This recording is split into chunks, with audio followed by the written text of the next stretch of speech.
Good morning students. हमने chapter 1 complete कर लिया है, central problems of an economy. आज हम उसकी न्यूमेरिकल्स करेंगे, जिसमें मैं आपको एमओसी और एमआरटी निकालना सिखाऊंगी। प्रीवियस क्लास में मैंने आपको एमओसी के बारे में बताया था।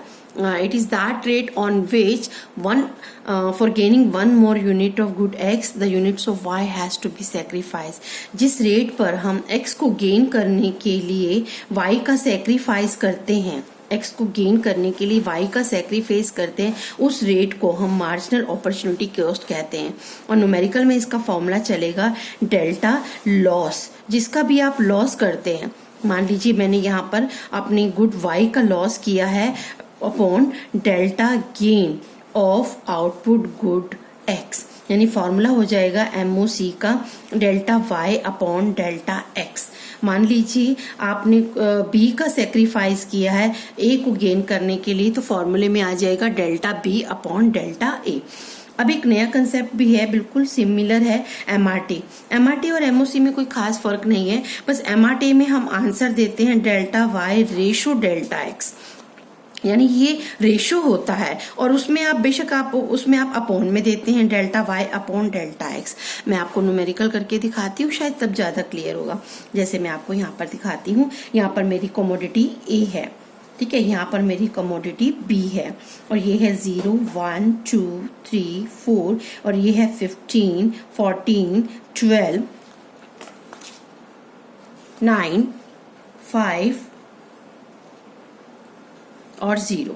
ठीक है, अब मैं आपको पहले एमओसी निकाल के बताती हूँ, क्योंकि हम यहाँ पर बी का सेक्रीफाइस कर रहे हैं और ए का गेन कर रहे हैं। तो फॉर्मूला क्या बन जाएगा हमारा, delta B upon delta A. हमेशा ध्यान रखना, जो सेक्रीफाइस होता है उसे हम न्यूमरेटर में रखते हैं एंड जो गेन कर रहे होते हैं उसे हम डिनोमिनेटर। तो फर्स्ट पे डैश छोड़ दीजिए। अब आपका गेनिंग और लॉस कितना है, 15 में से 14 माइनस कीजिए 1, और 0 से गेन है आपका 1, तो हमारा आंसर आ गया 1। अब ऐसे ही आप लॉस कर रहे हैं 2 का, 14 में से 12 माइनस कीजिए 2, और ऐसी 1 पे 2 2, ठीक है। ऐसी 12 से 9 पे गए हम 3, और गेन हो रहा है 1, तो ये हो गया हमारा 3। और ये 4 अपॉन 1 4, और 5 से 0 माइनस किया, ये हो गया हमारा एमओसी।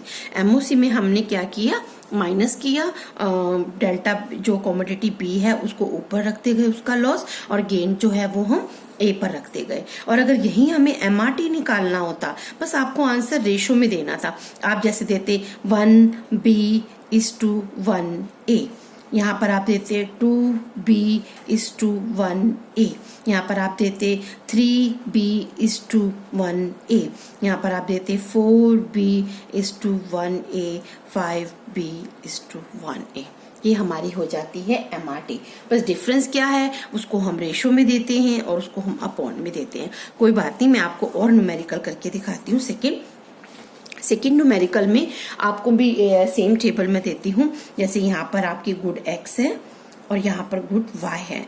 गुड एक्स में है 0 1 नहीं 0 10 20 30 40, और यहाँ पर आपका है 200 180 140 80 0। अब हमने इसमें क्या निकालनी है, एमओसी। एमओसी का फॉर्मूला बच्चों यहाँ पर आपका हो जाएगा good y upon good x। क्या हो जाएगा, good y upon good x।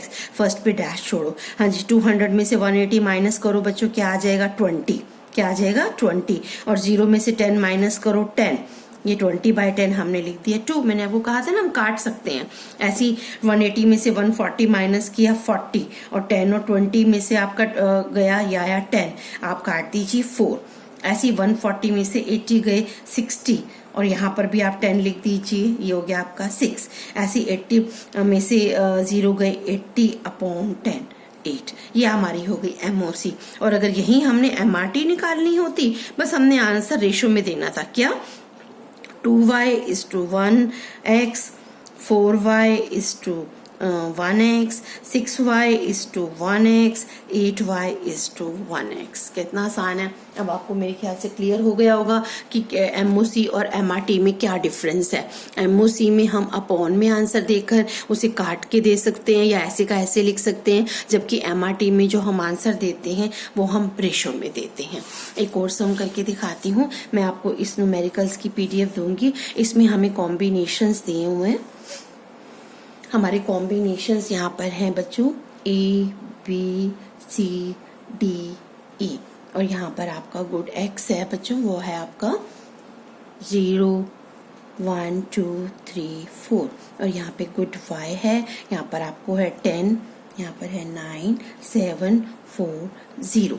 इसके फर्स्ट पार्ट में वो हमसे कह रहा है कि show the all the combination on PPF. PPF आपको प्रीवियस क्लास में भी बनाना सिखाया था, एक बार और सिखाती हूँ। एक्स एक्सिस और वाई एक्सिस में पीपीएफ का मतलब होता है ग्राफिकल प्रेजेंटेशन। अब हम ग्राफिकल प्रेजेंटेशन कर रहे हैं तो हमें इसमें पेंसिल और स्केल से हमें इसका ग्राफ बनाना है। यहाँ पर हम लेंगे गुड एक्स, यहाँ पर हम लेंगे गुड वाई। यहाँ पर जो गेन करना होता है वो हमेशा एक्स एक्सिस पे लेते हैं, 1 2 3 4। जो हमें सेक्रीफाइस करना होता है वो हमेशा हमारा वाई एक्सिस पे चलता है। वाई एक्सिस पे हमारा 0 से 10 है तो हम इसको डिवाइड कर देते हैं और इक्वल गैप पे 2 4 6 8 10। अब आप इसको कॉम्बिनेशन देखिए, पहला है 0 पे 10, हमने इसका नाम दे दिया A। 1 पर है 9, हमने इसका नाम दे दिया B। और 3 पर है हमारा 7, हमने इसको यहाँ पर आपने नाम दिया C। और फिर उसके बाद है 3 पर 4, और यहाँ पर हमारा हो जाएगा 3 पर 4, 2 पर 7 यहाँ पर था, 3 पर 4 हमारा यहाँ पर, एंड 4 पर 0। And bye joining all these combination you will get very beautiful PPC. That is the, तो हम इसमें फर्स्ट क्या रख देंगे, ए इज द गिवन पीपीसी। हमने इसका पीपीसी बना दिया और इसका आंसर लिख दिया ए हमारा पीसी है। लेकिन इसके साथ वो पूछ रहे हैं what does the point ABCDE show. ABCDE क्या शो कर रहे हैं? प्रीवियस क्लास में आपने रिवाइज किया होगा, ABCDE शो करते हैं आपके 100 मार्क्स आ चुके हैं, आप पीपीसी पर पहुंच चुके हैं। इसका मतलब ये हमारा शो करता है फुलर यूटिलाइजेशन ऑफ रिसोर्सेज। क्या शो करता है? Fuller utilisation of resources. Second point में ये हमसे कह रहा है label a point F inside the PPC. F यानी अब हमारे 100 मार्क्स नहीं आ रहे, हमारे कम मार्क्स आ रहे हैं। चलो जी अंदर आ जाते हैं हम। F इनसाइड, हमने F पॉइंट इनसाइड कर दिया। इनसाइड होता है, याद होगा, हमारे 100 नहीं आएंगे, इकोनॉमी जितना प्रोडक्शन कर सकती है उतना नहीं कर पा रही, यानी कि it shows under utilisation of resources. ये क्या शो करता है? अंडर, यानी कि हमने जितने मार्क्स लेने थे हम उतने नहीं ले पाए, under utilisation of resources. Third point में ये आपसे क्या कह रहा है, label a point G outside. अब हमें पीपीसी के बाहर जाना है, बाहर वाला पॉइंट मान लीजिए हमने ये ले लिया, बाहर कोई भी ले लो, जी पॉइंट क्या होता है? वो शो करता है अनअटेनेबल कॉम्बिनेशन, यानी हम गिवन रिसोर्सेज, गिवन से हम ये वाला कॉम्बिनेशन, जितने हमारे पास रिसोर्सेज हैं, जितनी हमारी टेक्नोलॉजी है, हम जी पॉइंट को अचीव नहीं कर सकते क्योंकि वो हमारा आउटसाइड हो गया, हमारी बाउंड्री के बाहर हो गया। हम इतने रिसोर्सेज से इसको अचीव नहीं कर सकते क्योंकि ये हमारे बियॉन्ड द बाउंड्री है। और हमारा अब कह रहा है कि लेकिन इस पॉइंट तक जाने के लिए कि इकोनॉमी को क्या करना चाहिए। मान लीजिए हमें जी पॉइंट पर जाना है, तो आपको मैंने बताया था जी पॉइंट आपका राइट वर्ड है। इट मीन्स या तो आप अपने रिसोर्सेज को इंक्रीज करिए, या तो आप अपने रिसोर्सेज इंक्रीज करें, या अपनी दोनों यानी गुड और वाई की टेक्नोलॉजी में इम्प्रूवमेंट लाइए। एक्स की भी टेक्नोलॉजी इंप्रूव होनी चाहिए, वाई की भी। अगर आपने प्रीवियस क्लास में अच्छे से पढ़ा था कि पीपीसी राइटवर्ड शिफ्ट कब होता है, पीपीसी राइटवर्ड शिफ्ट तब होता है या तो इकोनॉमी के रिसोर्सेज बढ़ गए हों या इकोनॉमी की जो टेक्नोलॉजी है वो बहुत ज्यादा इंप्रूव हो गई हो, वो भी दोनों की, एक्स और वाई। क्योंकि अगर किसी एक की होगी तो वो तो सिर्फ रोटेट होगी, वो नहीं होगा। तो स्टूडेंट्स मेरे ख्याल से आपको ये छोटे से थोड़े से न्यूमेरिकल हैं वो समझ आ गए होंगे। फिर भी मैं आपको एक और करके दिखाऊं, देखो आप करोगे, आपको तो अब मेरे ख्याल से क्लियर है। जैसे ये वाला है आपका, इसमें x का कॉम्बिनेशन है 0 1 2 3 4 5 4 तक ही है।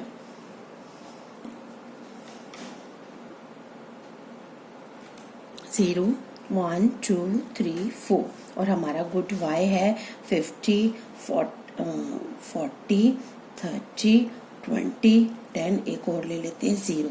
कह रहा है आप बताइए इसका पीपीसी बनाओ और इसकी शेप। पहले मैं एमओसी कह रहा है, एमओसी निकालना है। एमओसी का फॉर्मूला, इसमें आपका वाई का लॉस हो रहा है और एक्स का गेन हो रहा है। एक्स का गेन हो रहा है, इसका मतलब हमारा जो एमओसी है उसका फॉर्मूला हो जाएगा डेल्टा वाई अपॉन एक्स, यानी 50 से 40 माइनस करिए 10, और यहाँ पर 0 से 1 10। यहाँ पर भी आपका आ रहा है 40 से 30 में 10 अपॉन 1 10, यहाँ सबका 10 आ गया। अरे ये तो बिल्कुल ही इक्वल आ गई। इसका मतलब हमारी जो एमओसी है वो कांस्टेंट आ गई। हमारी एमओसी क्या आ गई बच्चों? कांस्टेंट, यानी ना तो वो इंक्रीज हो रही है ना वो डिक्रीज। अब इसका पीपीसी बनाकर दिखाना है हमने। पीपीसी देखो आप, इसमें कनकेव नहीं आएगा। वो एक्स पे लिखिए गुड एक्स और यहाँ पर लिखिए गुड वाई, यानी यहाँ पर लो 1 2 3 4 5, यहाँ पर लो 10 20 30 40 50। ठीक है, अब आप इसको 1 पे आपने लेना, 0 पे आपने लिया 50, 1 पर लिया आपने 40, 2 पर लिया 30, 3 पे 20, 4 पे 10, 5 पे 0। जब आप इसे ज्वाइन करेंगे तो ये आपका बन जाएगा स्ट्रेट लाइन डाउनवर्ड, यानी यहाँ पर पीपीसी की शेप आ गई डाउनवर्ड स्लोपिंग, क्योंकि डाउनवर्ड तो है ही है, क्योंकि हमें एक को पाना है तो दूसरे को खोना है। For gaining the production of good X we have to sacrifice the production of Y. लेकिन क्योंकि यहाँ पर हमारी जो पीपीसी है वो बिल्कुल कांस्टेंट आई है, इसका मतलब हमारा पीपीसी एक तो डाउनवर्ड स्लोपिंग होगा और स्ट्रेट लाइन होगा।